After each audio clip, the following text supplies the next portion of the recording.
for me, I'm probably in Metropolis. I do this for the love, so this is non-profit shit.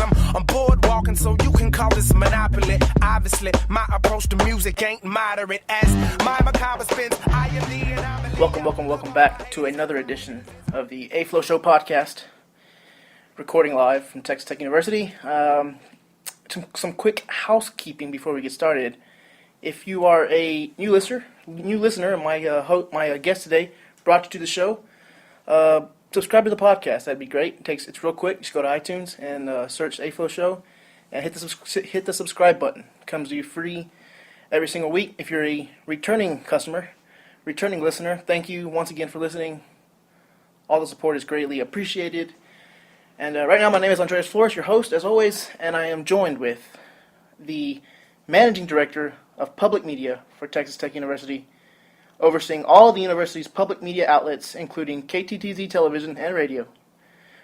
He has produced and hosts a popular daily radio show for Raymar Communications while also serving as sports director and anchor for Fox 34 News.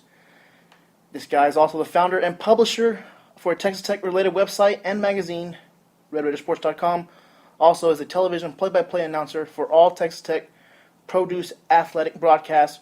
Mr. Robert Giovannetti. Robert, welcome to the show. Hey, thank you for having me. Did I miss anything? Was that I great? think you got enough of it there that I think that covers it. Is it really that easy just to subscribe to your show? You just go to iTunes? Yeah, it's. Right. I mean, if you have an iPhone, it's a podcast app. Yeah. You download that, and then hit the search button, Okay. A-Flow Show, and We'll get you some. Hopefully, get you some subscribers. Yes. Or you might lose some after having it. we might.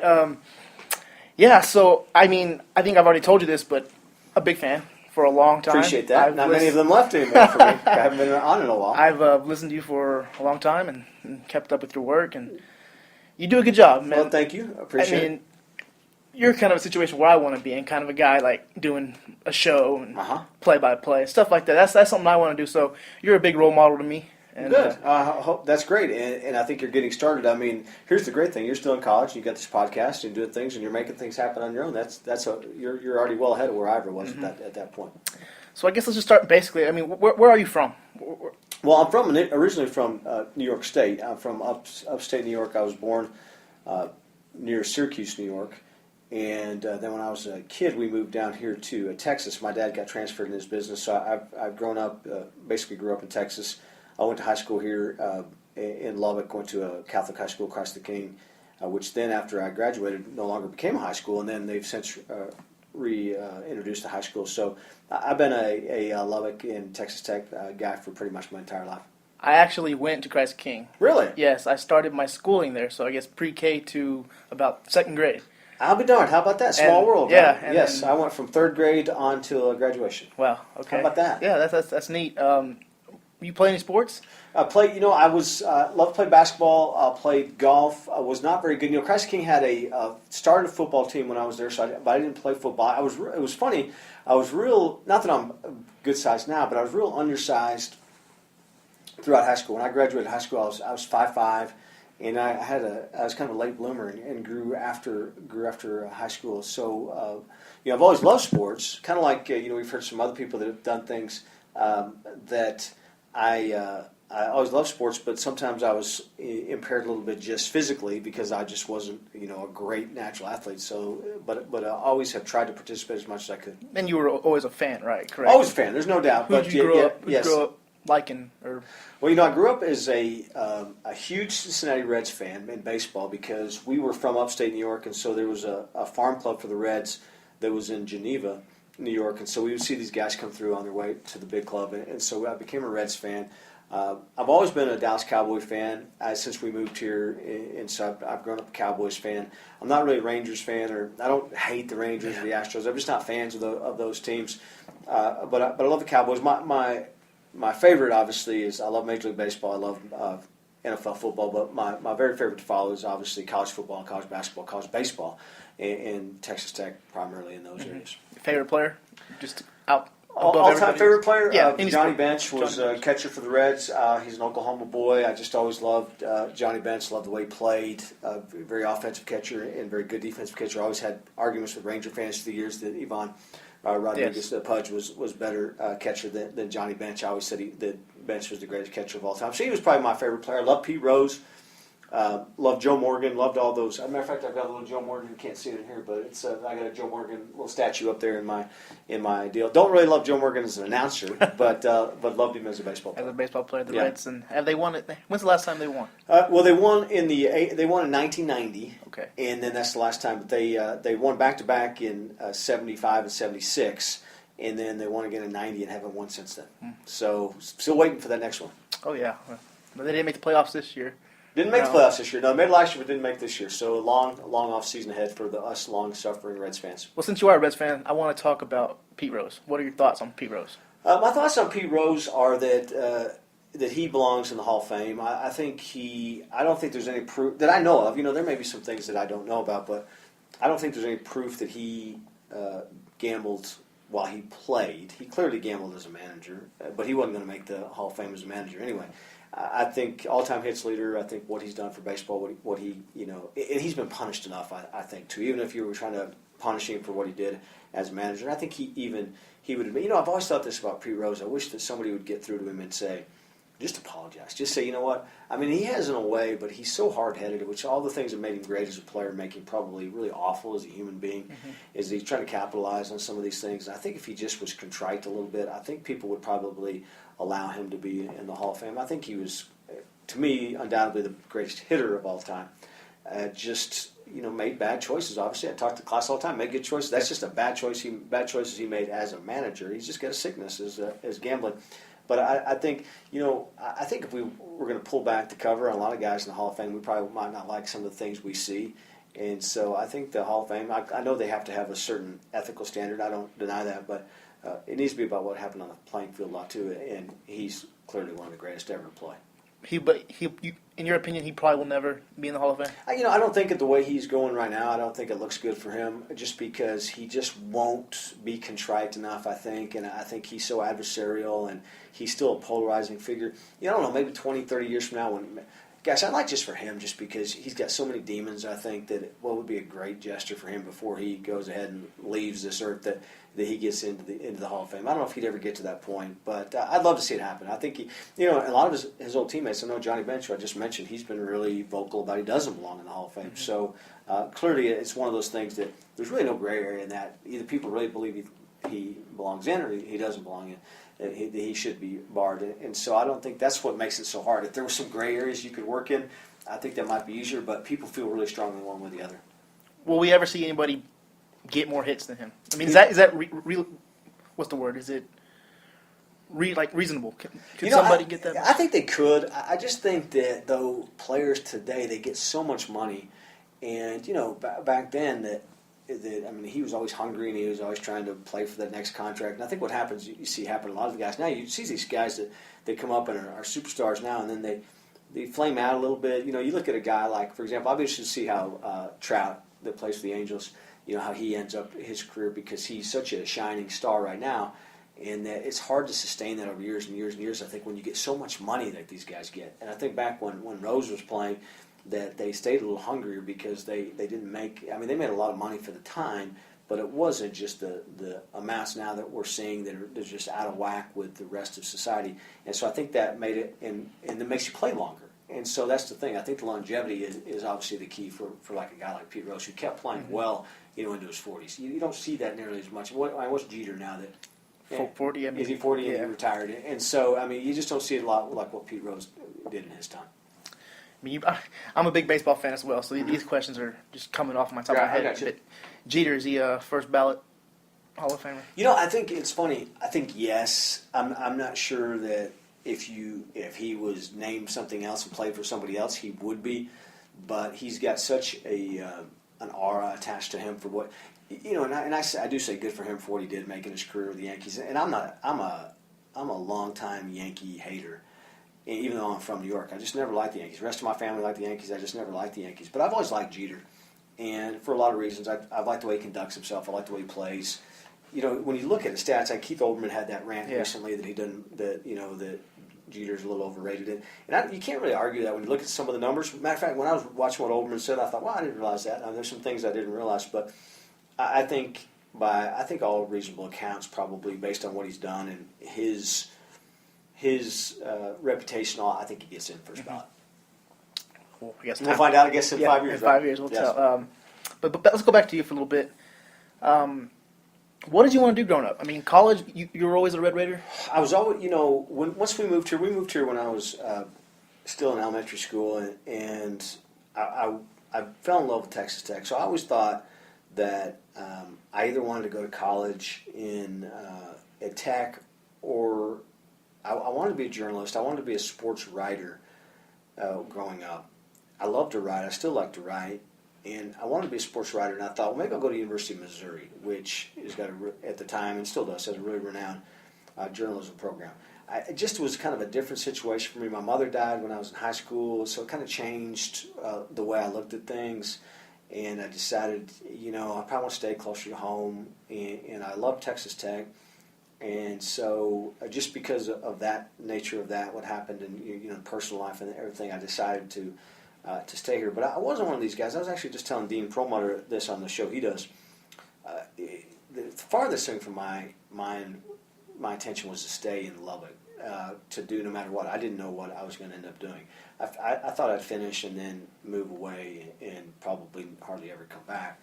But not that I didn't like Lubbock or just hated Lubbock. I just wanted to do something different. But it turned out circumstances just didn't work that way, just as far as family and other things. I'm getting good career opportunities here, and I just ended up staying. And then eventually you get to a certain point, I think you realize, all right, this is where I'm kind of settled in. But I've always loved Texas Tech. I've always been a Red Raider, and so I feel a deep relationship with the university. And out of college, what was your first gig, your first job? Was it TV? No, it wasn't. Actually, my first job out of college is interesting. I got a job with a sales job with a company called Russ Berry, and they sold like greeting cards and things like that. I had interned at KMAC, Channel 28 here in sports, and I was doing sports, but they didn't have any positions open, and I couldn't find a TV position in Lubbock, and it was, just life was different back then as far as being able to apply for different jobs, and so I needed to work, and so I got a job with Russ Berry, and I actually got transferred out of town. I stayed in state, but transferred out of town, and I was selling like plush animals and greeting cards and that kind of thing, and we talk a lot about loving what you do, and that was just a job I hated. And driving all over the state, I'd drive to Laredo, to Del Rio. That was my territory, and I'd drive and go to call on little convenience stores and drug stores and try to sell them this crap. And I realized at the time, I said, that's not what I want to do. And so I came back and I quit, and I moved back and moved in with a couple of my sisters who lived here until I could find a job. And I got a job at editing a newspaper for the Northwest Texas Conference of the United Methodist Church. And so it was in journalism, which I kind of liked. I mean, obviously it's a little different deal, a little different pace. But it got me kind of back in the game as far as writing and things like that. And then from there I went to work at a television station, and that kind of got my career started. So then from there you went Raymar, you went Fox 34? Well, I went to work for, I worked for years at Channel 13 in sales. And then I went to work for a company called CEV Multimedia, which is here in town. It's a national company, and they hired me as their director of sales, and we produced educational materials for the entire country. And so for me, it was a job that allowed me to stay in Lubbock and grow and do things that weren't just local, that I got to do things on a national level. And I eventually got promoted to the president of that company, and really enjoyed it and really liked it, and learned management and learned to manage people and learned the different things. And that's kind of where I cut my teeth as just a professional. I think I learned a lot of different things. I honed my sales skills, I honed my management skills, but I always had kind of that hankering a little bit for sports. And so there's a guy that was running a magazine called Red Raider Sports magazine, that he came to town to sell some advertising, and I met him, and he hired me just to keep in it. I didn't need it I had a good job, but I just started writing some stories for him just as a contract writer. So I'd write a story, an issue, and he'd pay me up $50 something to write a story. And I didn't do it for the money. I did it because I just loved doing it and stayed in it. And so I had the bug a little bit again. And then when I left CEV, I decided I want to start my own business, which I did. And I wanted to start in something completely different. I wanted to do it in DVDs and this is early 2000s, so it's a little bit, now it seems easy, but then it was really out there. as far as doing online training programs, and we produced some for student athletes, and we did some other things. But we had some issues financially, so I ended up buying Red Raider Sports Magazine. I was writing for the guy, and he decided to divest. He owned in every Big 12 market, and he decided to sell them all. So I bought the Red Raider Sports one, and that kind of led to what, at the time I just bought it just as I thought this would be kind of fun to run it. It'd help us with cash flow for our business, and it has. It did. It helped us a lot. And I thought it'd just be a little side thing. Had no idea at the time it would turn into this monster that it became, as far as a website and a radio show and all those other things. And then you guys do the Matador Report, right? Yeah, and that's what first thing we did. We when I was doing the magazine, when I bought the magazine, I learned early on. I thought it was a monthly magazine, and you can't have timely information. So that bothered me a little bit. And I'm still running my other business. I had a partner, and we're running the other business. And but we decided, hey, we need a web presence. And so I was looking around, and there was two websites. One was called Red Raider Extreme. The other was called Raider Power.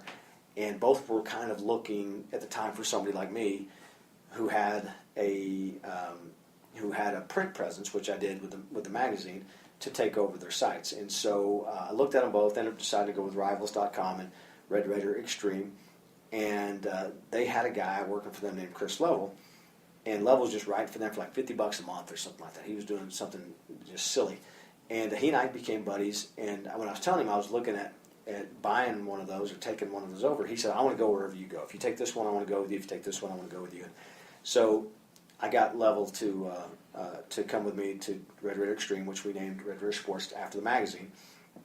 And one of the first things we started doing was, because I had a video production company, we decided to incorporate some of the video. And at the time, now again it's second nature, but at the time it was a little bit groundbreaking for rival sites and things like that to be using video. We started shooting some practice video, and matter of fact, the news media guys would make fun of us. Go, who are these guys with this website shooting video? Like, it's not going to last.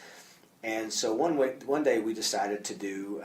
We shot tech players reporting for practice, and we decided to let's just do something and talk about the guys coming here. So we both got a camera, and we set it up hastily. We shot it. We did, we talked about the players, then reported and all that. And we put it online, and the subscribers just loved it. And at the time, we didn't have that many subscribers. It might have been a couple hundred at the time, maybe a few more than that. When we took it over, it had less than 100, and now it's ginormous. But at the time, we didn't have very many, but they loved the video. And so we decided, hey, let's do a question and answer thing, which turned into the Matador Report. So people would send us questions, and we kind of fool around a little bit. We didn't take ourselves too seriously. They'd send questions. I'd serve them up to Level. I'd say, answer this, answer that, and it just turned into this kind of fun thing that we did. And one of my favorite things I ever did was doing the Matador Report with Level. We just loved doing that, and we'd kind of goof off and do that.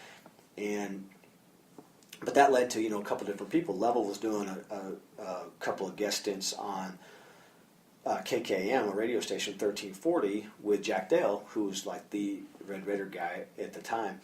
And so he would have Level on. And so one time there was nobody there but Level, so Level had me on. And so when we were getting on the elevator, I said, we should do our own show. And we were officing at Raymar Communications. We were paying for office space there. And, they had a radio station, Fox Talk 950. I said, we should do our own show. This is crazy. So I went to Brad Moran, the owner, and I told him we want to do a show. And he wasn't really crazy about it, but we paid for our time. But a lot of shows do that. They pay for time. And so we paid for the time, 11 to noon. Or I can't remember now. It was 11 to noon. Yeah, it was 11 to noon because they had a noon show. So we paid for 11 to noon, and we started doing a radio show. And from that it grew to, we finally decided I didn't have enough time because I had another business I was running, and I had my magazine I was running. I wasn't selling enough advertising. And so I told Brad, we don't want to do this anymore because I can't continue to keep paying for the show. And he goes, well, you don't have to pay for it. We'll keep doing it. He goes, I think you guys got something going. So we'll just let you guys keep doing it. And so we did.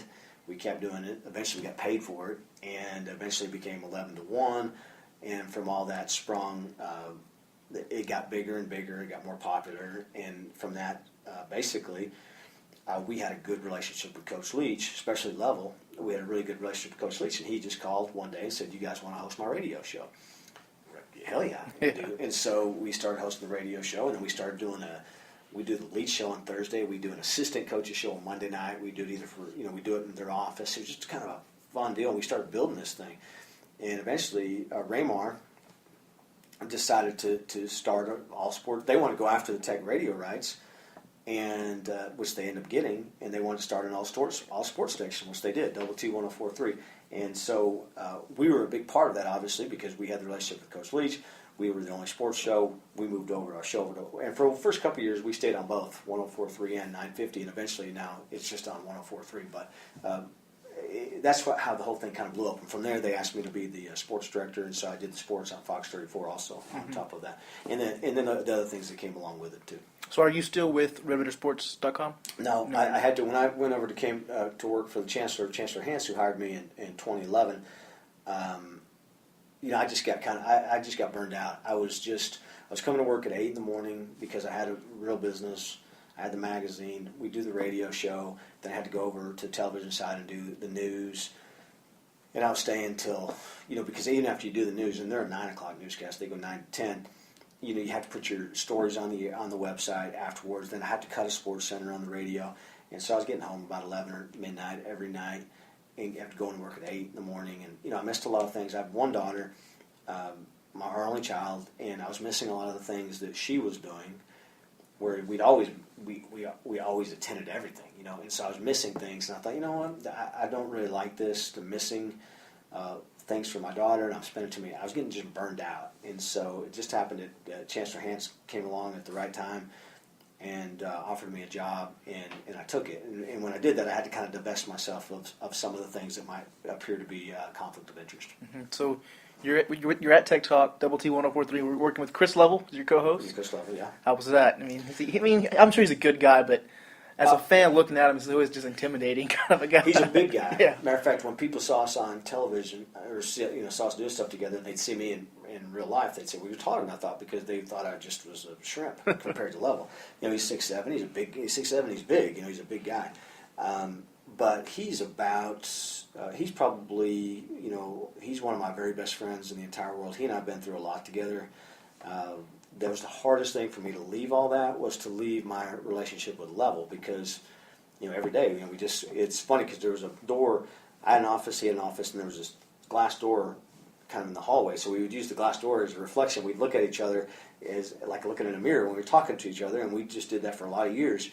It was hard to leave that because we developed such a good relationship, and we still talk all the time.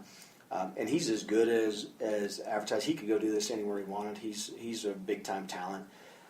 He believes in hard work. He believes in preparation. He believes in doing the right thing, and those are the things that make him successful. And the reason people sometimes talk about his relationships. The reason he has relationships is because he works hard at them, and he's trustworthy, and that people know he's going to do what he says he's going to do. He's very ethical, and so he's the entire package. And so it was a great deal working with Level, and I still miss working with him. I would, if I could find some way to do something with him, I'd do it in a heartbeat. And on occasion they'll have me back on Tech Talk. There's been a couple times that I've been back to host it with him, and we love doing it just because it's fun to kind of go back to the old days. And they're much more structured now than when Level and I were there, which is good for them. Level and I kind of a lot of times will just free flow it and just get on there and just go. And they do things much more structured way now, and which is probably better overall radio. But we had a lot of fun doing what we did. We really enjoyed doing what we did. Favorite interview, either a coach or a person on that radio show?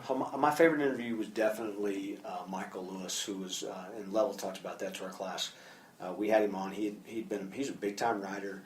He was our first, I think, real big get as an interview, and we had a few big ones after that. And he was our first real big get, and he had written a story about Coach Leach and Pirates and all that. That's when the whole pirate thing came out, and for the New York Times. And so we just tried to get him, and we got him, and it was just kind of magical radio. We had him on for a very long time. We held him over. It was just it was really good. So he was my favorite. Then followed closely by a writer who I always admired growing up, Frank DeFord, who we had on. He was coming to campus to speak, and we had him on our show. And then I went and saw him that night and heard him speak, and I got him to autograph a book, and he was really good. I'd add a third one that was kind of right in there too, different. Marcus Luttrell, who's the lone survivor. We had him on our show with Benny Wiley, who was the Tech strength and conditioning coach, and Benny and Marcus were friends. And this is before the whole story of Lone Survivor came out. He had just written a book, and we had him on. It was just kind of an honor. You're just amazed by this guy and what he'd been through and what he'd gone through, and we had him on. And it's kind of funny now watching the movie and watching all the publicity that has come his way. That this was several years ago that we talked to him in our studio, and we just knew when you were talking to him, like, this guy's kind of a different person. And we're talking about a whole different level of person and what he's been through and what he's accomplished. And so he was right up there, too. Mm-hmm. I mean, not to throw anybody on the bus, or has there been least favorite times working for this radio? Or for me, the very least favorite times were after real tough losses, because people would associate that with it for whatever reason. They would get critical. They would be upset, and I understand. I've been a fan. I mean, I am a fan. I understand frustration. I always just said to people, "What do you want from us? Do you want us to tar and feather the coach? I mean, is it going to make you feel better if we sit in here and complain about the coach or the quarterback?" I've just never been that kind of a fan. Some people that's just the way they operate. They want to boo. They want to complain. They want to bitch. They want to ask for the coach's head. I've just never been like that. Even before I did this or did that, I wasn't like that. So it's hard for me to kind of get that mentality. So that would sometimes be hard. Level and I would sometimes tell each other before a show, we can't let them get to us today. We just have to just kind of go on and move on. And we would kind of like, we would try to see who can last longer before getting mad. Because both of us sometimes can get mad. I've got a much shorter fuse than he does. He's got a longer fuse than I do. I get mad quicker, and so we would just try to say, let's not let them get to us. And so yeah, it was bad, but at the same time, it was kind of fun too. And again, if you get real frustrated, you think, well, I'm sitting here talking about sports on the radio. How bad really can it get? So and we've been through a lot. We went through Level was in San Antonio when Leach got fired. He was already there for the Alamo Bowl, so I was kind of left here on an island by myself answering phone calls. And the phones were so busy that they shut down the Raymar phone system a couple times. People calling to vent and be upset. And Level was in San Antonio, and we couldn't even really get him on the phone because it was hard to get him in on the phone call. We would have to try to call him to make outgoing calls because the phones just and they cut out all the commercial breaks. We would just go what's called wall to wall. And matter of fact, there's a couple times on air I'd say, "Hey, can we take a break so I can at least go to the bathroom or something?" It was just kind of an interesting time. It was it kind of shows you why college football and college athletics is what it is, because people are so passionate about it. Which loss would you say was like you just dreaded coming in on Monday morning? I mean, was 07 Colorado, North Texas? I think there's a lot of them that I could look at to see.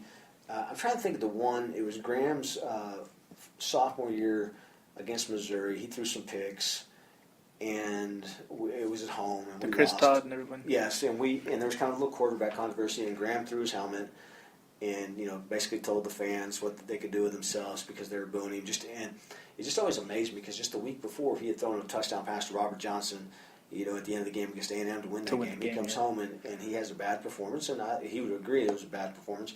And it just shows you how quickly fans could turn. And it was kind of sour. I think people were sour about that. That wasn't an enjoyable show, and I kind of dreaded that one. There was also a game more on the website side. I kind of think we had the radio show at the time, and we didn't. In Sonny Cumby's senior year, and the difference was Cumby and Level and I were buddies. We liked each other. We knew each other, and we had a relationship with Sonny. And he took such a beating. And after that loss against A&M in College Station, I didn't really want to go on the website then because I thought, man, Sonny's going to take a beating, and he did. And he redeemed himself in the Holiday Bowl. It was just after certain losses. After Tech got beat in 08 by Oklahoma, just got hammered. That was a tough one. Matter of fact, Level wasn't doing sideline at the time. And so we thought about going to Norman, and we decided to stay here. And we actually went to Raymar. They have a conference room with a big screen, and we watched it, just the two of us. We got pizza somewhere, and we brought it. And at halftime, we were just looking at each other like, "Can you believe this?" and it just so. And that was, I mean, that's not what you asked, because it was just personally a disappointing loss, because you just were hoping that they wouldn't have laid that kind of an egg in that situation. But there's been it's funny, you don't think about those as much, just the real bad times on the year. I mean, I would rather deal with a loss on a Monday than I would just a day in July when nothing's going on and you're just trying to think of something to talk about. So there's just some different levels of bad, and for the most part, it was always a pretty good day. We'll get back to football in a little bit, but you were play-by-play, and you still do play-by-play now, but for baseball, Yeah. you were the radio. For radio play-by-play for Tech Baseball for 5 years. We had, like I said, I loved sports. I loved play-by-play and all that. I never thought of myself as a play-by-play guy. I always thought, because I didn't really do any of it in college, that I had kind of missed the boat. And so I didn't really try to get into that deal. And then we were doing a show, and the show was over, and Larry Hayes was the baseball coach at the time. And we're done with the show, and we're wrapping up, and we're putting our stuff up, and our board op says, "Hey, Larry Hayes wants to talk to you." To me, he's on the phone, and I thought, "Oh no, we've offended Larry Hayes," because Larry Hayes is a good man, a good Christian man, a good solid religious man. And I thought, I was trying to think, what did we say that he would have been mad about? And so I got on the phone, and I was like, "Coach Hayes, what can I do for you?" And he said, "Hey, I got a crazy question for you. Do you want to be our play-by-play guy?" And I said, "Wow." I said, I'd love to be a play-by-play guy. I said, "I've never done it before. I mean, don't really want to learn on the job. Do you want to have a guy learn on the job?" He goes, "You're pretty smart. You'll figure it out." And so they hired me. And I really struggled in that first year. I record a lot of the stuff that I do, and I have gone back and listened to that first game I've done. It was really bad. Because even as slow as baseball is, you start realizing, wow, I'm not ready for this. Here it goes. It's going. It's happening. It's happening right here in front of you. And so I struggled, and I think I got better over I did the radio for 5 years, and then ended up having to give it up, not because of travel. Baseball travel is so extensive. And I was working for Chancellor Hans. He let me do it the first year I was here. And then the second year I was here, it would have been my 6th year, he just looked at the schedule, and he goes, "That's a lot of days for you to be off." And so I had to give up the play-by-play. I get to fill in for Haney. Brian Haney does it now, and I get to do it when he's got basketball or something. And so I did this year, I did about 16 or 17 radio games, and then I did 7 television games. But that's my all-time favorite thing to do, is do play-by-play. If I could make, if I was 20 years younger and could make go somewhere because you can't make a living just doing that here. You've got to, it doesn't pay very much. I mean, obviously you can get gigs that pay a lot, but to me, there's nothing better, there's nothing more rewarding for me than calling Texas Tech baseball on the radio. And I did it for 5 years when we really struggled. We never went to the NCAA tournament when I did it. And as a matter of fact, when they gave me that jersey that's hanging up there on when I was done at the baseball banquet, and I got to talk to the crowd, and I said, I wish there had been more wins.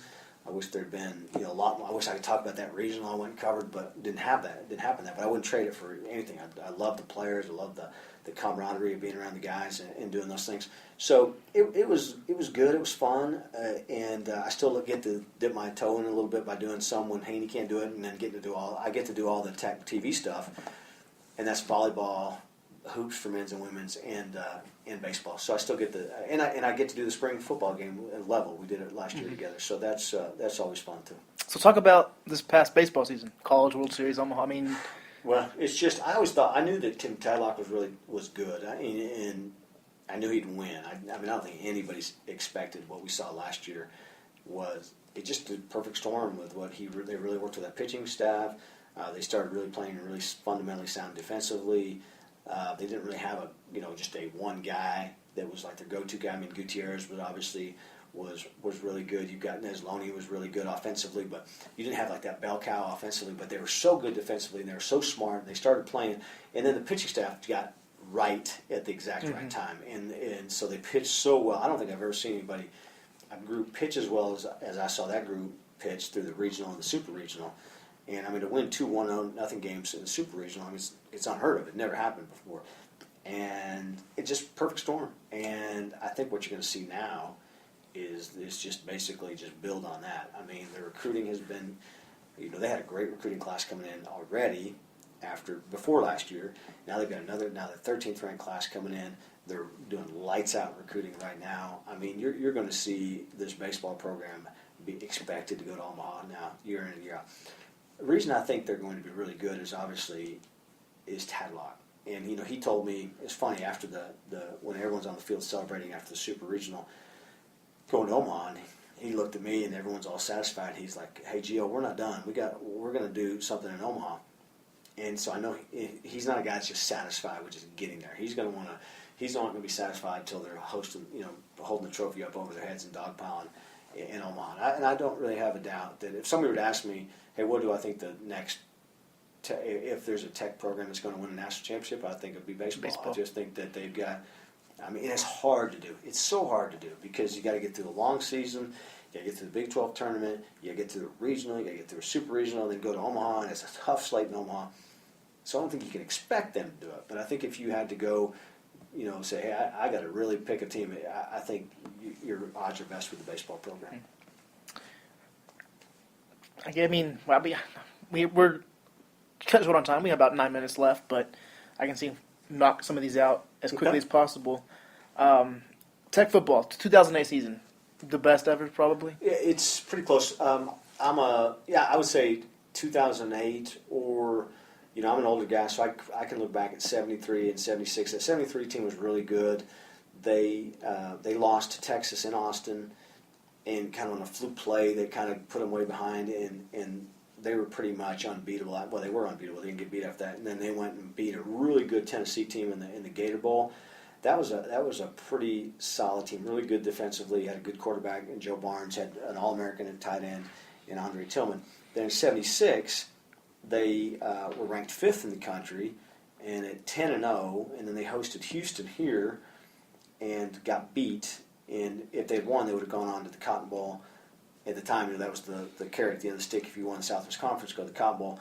And probably would have been a legitimate national championship contender in '76. That team finished 10-2. Back then, they played 11 regular season games, and that was a really good team. And then 2008, I think those three kind of stand at the top of Tech football. But the thing is that 2008 team has, I think, is that back-to-back weeks where it's just nuts around here, where you had the Texas game. And I can't even think about it now if there's a bye week in between or not. And the next week they came back and hosted Oklahoma State. Mm-hmm. And you had that craziness at that Texas game. And, the play we'll be seeing on forever. The Harold to Crabtree pass. And you talk about Chris Lovely. He and I were on the sidelines of that and just whooping it up. And it was just a great deal. Probably as crazy a scene as I've ever seen. It's unfortunate that it could have been carried on and gone to at least the Big 12 championship game. But for those 2 weeks, then when they just hammered Oklahoma State after that. And I guess it was back-to-back, because then they had the bye week, then they went to Norman and then got their hats handed to them in Norman. But that, overall, that season ended so poorly because of that. They played poorly and got their hats handed to them by OU. They played poorly and beat Baylor, but they didn't look good doing it. Then they were just never in the game against Ole Miss in the Cotton Bowl. So that's the only reason that season that you might temper that season. But that was a great football team. Mm-hmm. Any other favorite moments that the Zach Thomas interception? Yeah, that I think the Zach interception certainly ranks up there. I think just the whole Holiday Bowl experience in 2004. That's a big game. People, it was huge. Like students, if you ask them, 04 Holiday Bowl, they'll be like, oh. No, it's a huge thing that the program was able to achieve. Yeah, and Cal was ranked 5th in the country. Probably there's a little bit of they didn't want to be there, but they were there, and they were talking poorly about Texas Tech leading up to it, and so they were saying, hey, we shouldn't be here. We're playing a team kind of inferior to us, and so the Red Raiders had a chip on the shoulder and just went out and just manhandled them, and that was a great experience. And I think then also the Inside Bowl when they came back from Minnesota, that was just. You just never felt like they're out of it. And the thing, if you look back on that comeback, no turnovers. It's not like Minnesota turned the ball over. It's basically forcing Minnesota to punt. You get the ball back. You drive down the field and score. Forcing to punt. There's nothing big. There was not a kickoff return. There was an interception return. It was just your offense. They just basically could not stop them. And all of a sudden your defense kind of got it going. And if Minnesota had just gotten one score or something, it would have changed the whole deal. But they couldn't get anything going. So that's a great memory for me too. Bigger play, Crabtree 08 or Conley? Devin Conley, I believe, that catch he made. That's a great question. I think... in your opinion. I could argue both sides. I'm going to argue this side Conley just because of what it meant and what happened. We don't know what would have happened if he didn't get to that ball, but you're probably at best tied, and at worst you're behind going into the bottom of the inning. And because of where it happened, the stage it happened on, what transpired after that. I mean, the thing about the Crabtree catch is then you still have to go play Oklahoma State. You still have to go play at Oklahoma. So it's, to me, that's the thing. The other thing is on the I would say with the Crabtree catch is, UT has a chance to put that game away, and Blake Gideon can't hold on to the interception. Yeah.